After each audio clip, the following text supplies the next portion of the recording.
మార్గమే తెలియదు పూర్తిగా. యేసుప్రభు గురించి అన్ని తెలుసు, నువ్వు కూడా అంతే, అన్ని తెలుస్తాయి, కానీ దేవుని మార్గం తెలియదు. పరలోకం పోరు. పౌలు భక్తుడు అంటే తెలుసా, సున్నం కొట్టిన గోడ, ధర్మశాస్త్రం చెప్పిన విమర్శింప కూర్చోండి, ధర్మశాస్త్రానికి విరోధంగా మాట్లాడుతున్నావా అంటాడు. నువ్వు కూడా అట్టే మాట్లాడుతావు. నువ్వు కోపం వచ్చిందంటే ఎదుటోళ్ళని ఇష్టం వచ్చినట్టు మాట్లాడుతావు. సున్నం కొట్టిన గోడ అని కూడా అంటావు. భర్తను పట్టుకొని నీకు బుద్ధి నాదిరా అని కూడా అంటావు. నువ్వు అనవాను అనలేదా? ఇప్పుడు ఇక్కడ అన్నోళ్ళు లేరా? చెప్పండి, లేరా ఇప్పుడు ఇక్కడ అన్నోళ్ళు? ఓరు మొద్దుగా అన్నోళ్ళు లేరా? భర్తను పట్టుకొని తిట్టిన లేరా ఇక్కడ? వాళ్ళు ఎవరైనా పౌలు భక్తుల సమాసం. జాగ్రత్తగా వాక్యం వినండి.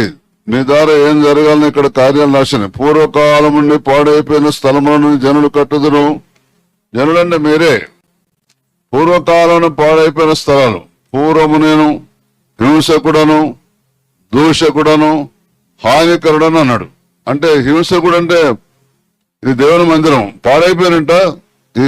ఈ మనిషి హింసలు చేస్తున్నాడు, దూషణ మాటలు మాట్లాడుతున్నాడు, ఇతరులకు హాని చేస్తున్నాడు. మరి మనిషి పాడైపోయినట్ట, మంచి దేవుని మందిరంలో ఉన్నట్ట? పూర్వము నేను హింసకుడను, దూషకుడను, హానికరుడను అంటాడు పౌలు భక్తుడు. మీరే చెప్పండి, పాడైపోయినట్ట బాగానే ఉన్నట్ట? ఎవరు చెప్పారు? అంత తెలుగు వస్తున్నారు కదా, అందరికీ తెలుగు వస్తున్నారు కదా. మీరు పాడైపోయిన, ఇప్పుడు మీరు ఇతరులను విమర్శిస్తున్నారు, మీరు పాడైపోయినట్ట బాగుపడ్డట?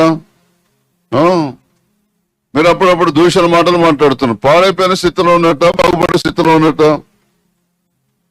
అప్పుడప్పుడు హాని చేస్తున్నారు. హాని చేస్తే మరి మీరు పాడైపోయిన స్థితిలో ఉన్నట్ట? పౌలు భక్తులు అంటే పూర్వం అంటున్నాడు, ఇప్పుడు కాదంటున్నాడు. పూర్వకాలము నుండి పాడైపోయిన స్థలము నుండి జనులు కట్టేదను అంటే అర్థమైంది. ఒక్కొక్కరి నువ్వు పౌలు భక్తుని తయారు చేసిన చేయాలి. ఒక్కొక్కరిని దేవుని మందిరంలాగా తయారు చేయాలి, బుద్ధిమంతుల్లాగా తయారు చేయాలి, నీతిమంతుల్లాగా తయారు చేయాలి, పరిశుద్ధులాగా తయారు చేయాలి, సంపూర్ణులాగా తయారు చేయాలి. అది మన చేతిలో ఉన్నది, దేవుని చేతిలో ఏమీ లేదు. దేవుడు శిలువలో మొత్తం సమాప్తం చేసిండు.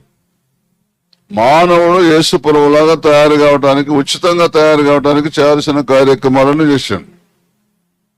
మానవుడు యేసు ప్రభువులాగా, మనం ఉదయకాలం కొరింథీయులకు రాసిన 2వ పత్రిక 3వ అధ్యాయం 18వ వచనంలో మనము